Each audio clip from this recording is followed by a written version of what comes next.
ओम शांति। Good morning. Monday morning आप सबको। आज से बिल्कुल एक महीने में जगदीश भाई जी का पुण्यतिथि है।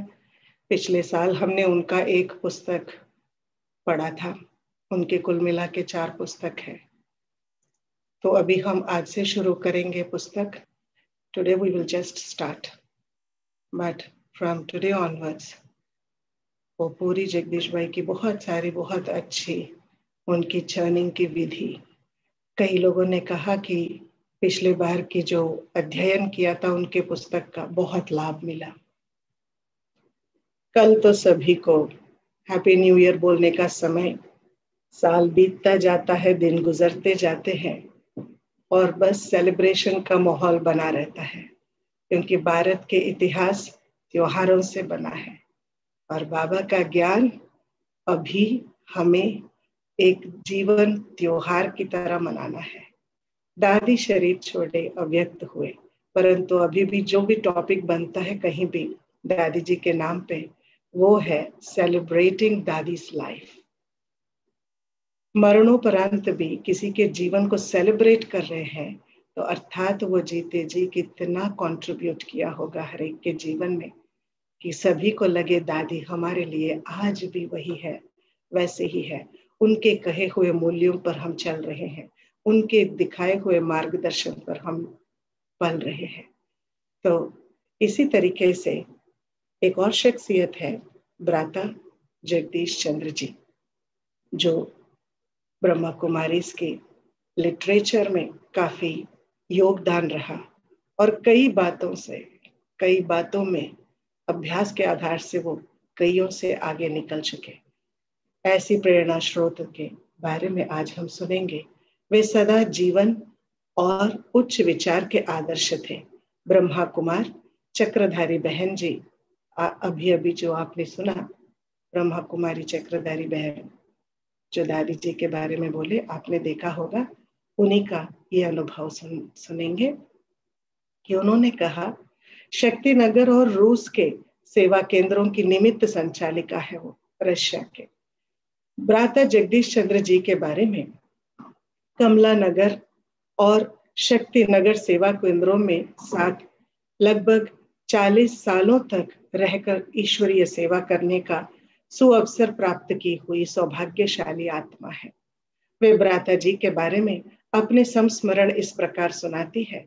किसी व्यक्ति को याद करना माना उसका रूप रंग याद करना नहीं है, अपितु उस व्यक्ति के गुण और योग्यताओं को स्मृति में लाकर उनको अपने में लाने की प्रेरणा लेना है।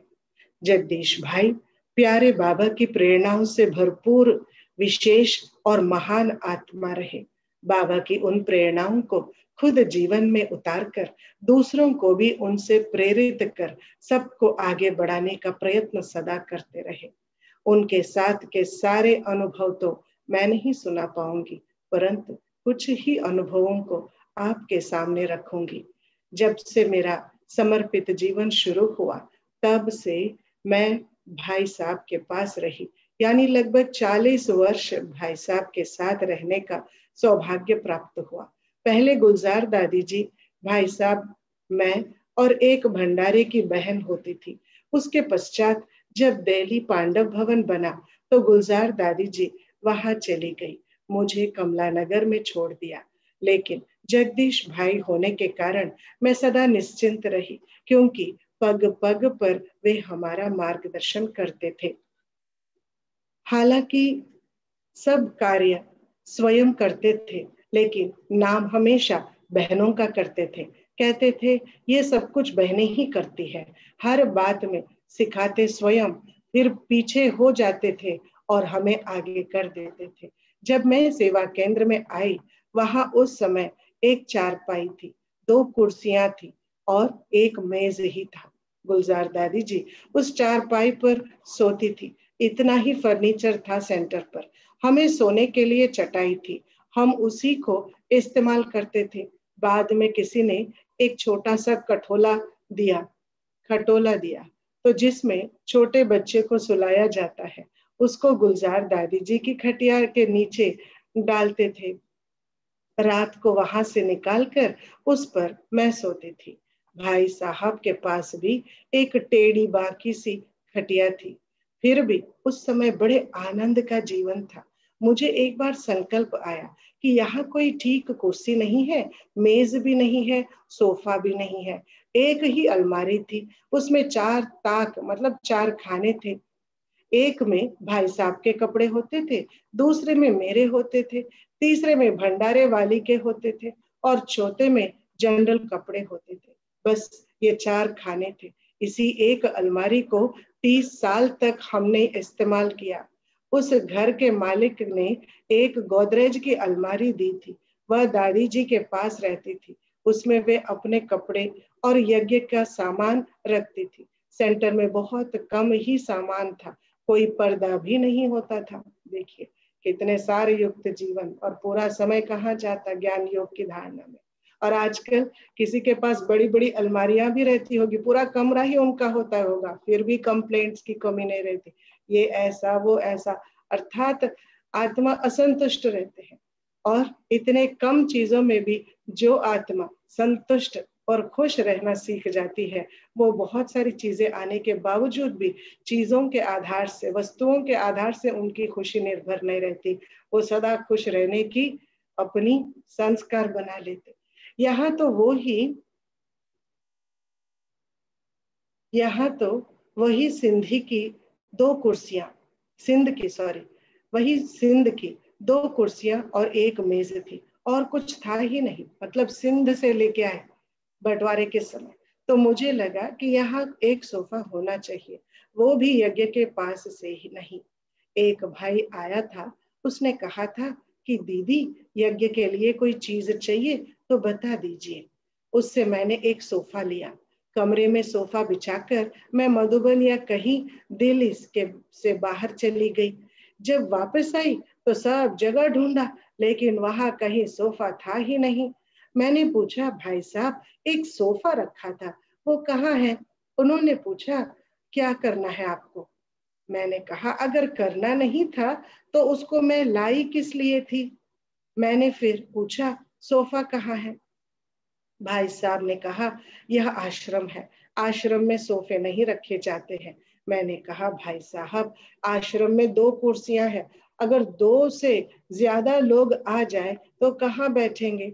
मैं तो सेवा के लिए ले आई थी, स्वयं बैठने के लिए नहीं। मैंने फिर पूछा, वह है कहाँ? उन्होंने कुछ कहा नहीं, वहां से चले गए। लेकिन किसी ने मुझे कान में बताया कि उसको बेच दिया गया है और उस पैसे को भंडारे में डाल दिया गया है। उनका जीवन एकदम सादा था, लेकिन सेवा उनकी एकदम उच्च कोटि की होती थी। उस समय हमें यह मालूम ही नहीं था कि यज्ञ के जीवन में प्रेस किया हुआ कपड़े होते थे। लौकिक में तो हम घर में प्रेस किए हुए कपड़े पहनते थे, लेकिन यज्ञ में कोई उस समय प्रेस किए हुए कपड़े नहीं पहनते थे। समय समय की बात है, कपड़े धुलते थे, उनको अच्छी तरह से पानी लगाया जाता था और गुलजार दादी जी की खटिया पर सारे कपड़े रख देते थे। उन कपड़ों पर एक धरी बिछाते थे। गुलजार दादी जी रात को उस धरी पर सो जाती थी, तो सुबह तक नीचे रखे हुए सारे कपड़े प्रेस हो जाते थे। दादी जी सोती थी तो यह सेवा भी हो जाती थी। वहां कोई अलग से प्रेस करने की सिस्टम नहीं थी। भाई साहब जहां भी बाहर जाते थे, सुई धागा साथ में रखते थे। अगर रास्ते में भाई साहब का पैजामा या कुर्ता फट जाता था, तो रिक्शा में बैठे बैठे सिलाई करके आगे चल पड़ते थे। भाई साहब को सदा यह रहता था कि यज्ञ की कोई भी छोटी सी चीज भी व्यर्थ नहीं जानी चाहिए, उसकी हानि नहीं होनी चाहिए। शुरू से उन्होंने जो भी काम किया बहुत एक्यूरेट किया और जल्दी से जल्दी किया।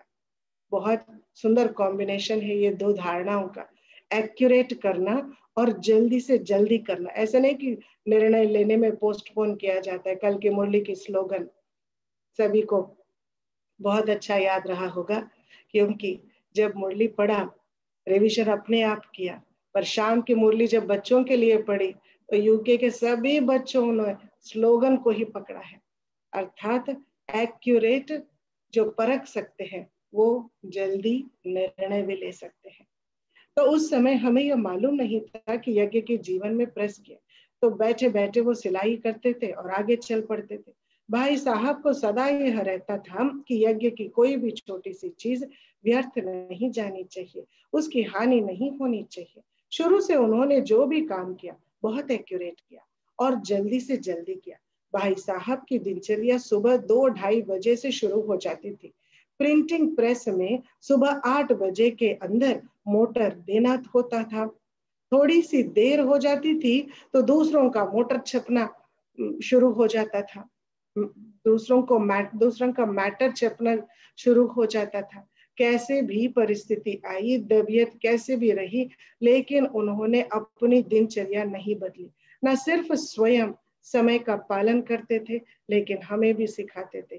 दिल्ली में कहीं 10 बजे मीटिंग है, हमें वहां पहुंचने के लिए 20 मिनट चाहिए, तो वो 9:45 बजे ही आकर खड़े हो जाते थे और हमें कहते थे, आप भी अभी तक क्यों नहीं जा रहे हो, जल्दी निकलो, देर हो रही है, समय पे पहुंचना है।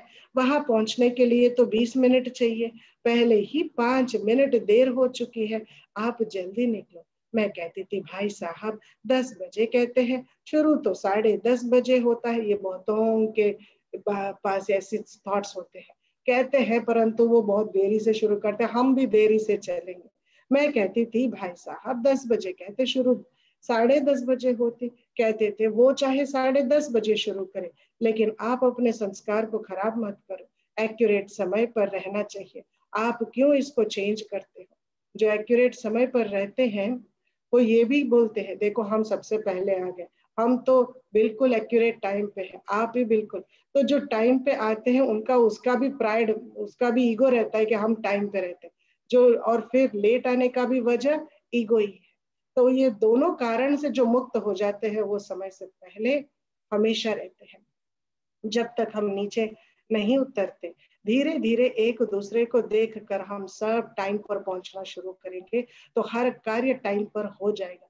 जब तक हम नीचे नहीं उतरते तब तक वे वहां से नहीं हिलते हैं। अगर हम नाश्ता नहीं भी किए होते थे तो वे स्वयं हमारे नाश्ते को डब्बे में डालकर कार में रख देते थे और कह जाते थे, आपका नाश्ता गाड़ी में रखा है, रास्ते में गाड़ी में ही नाश्ता कर लेना, पहले यहाँ से जाओ, गाड़ी निकालो, देर हो गई है। शुरू से मैंने उनमें समय की पाबंदी देखी है। एक बार बड़ी दीदी ने मुझे पत्र लिखा था कि जगदीश दिन रात सेवा करता रहता है, वह सैर नहीं करता, इसलिए आप उसको रोज सैर करने के लिए ले जाना।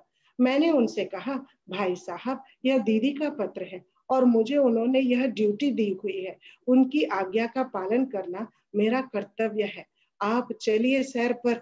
1-2 दिन तो चले सैर पर, 5 मिनट के अंदर ही कह देते थे, मैं समझता हूँ काफी हो गया है सैर, चलो सेंटर पर चले चलते हैं। सेवा के बारे में उनका यह होता था कि जो बाबा की आज्ञा है वह कार्य जल्दी होना चाहिए, बाप की प्रत्यक्षता में लेट नहीं होनी चाहिए। समय बीतता जा रहा है, संगम युग निकलता जा रहा है, ऐसे समय पर मैं सेवा करूं या सैर करूं। मुझे याद आता है कि भाई साहब अस्पताल में थे, गुलजार दादी जी भी वहां ही थी। उस समय एक दिन वे कहने लगे कि मैं बाबा को प्रत्यक्ष नहीं कर सका, कहते कहते उनकी आंखों में आंसू आ गए। मुझे बहुत फील हुआ क्योंकि जिंदगी में पहली बार मैंने उनकी आंखों में आंसू देखे। बाबा को 1 मिनट साइलेंस में याद करेंगे और दीदी जी से दृष्टि लेंगे।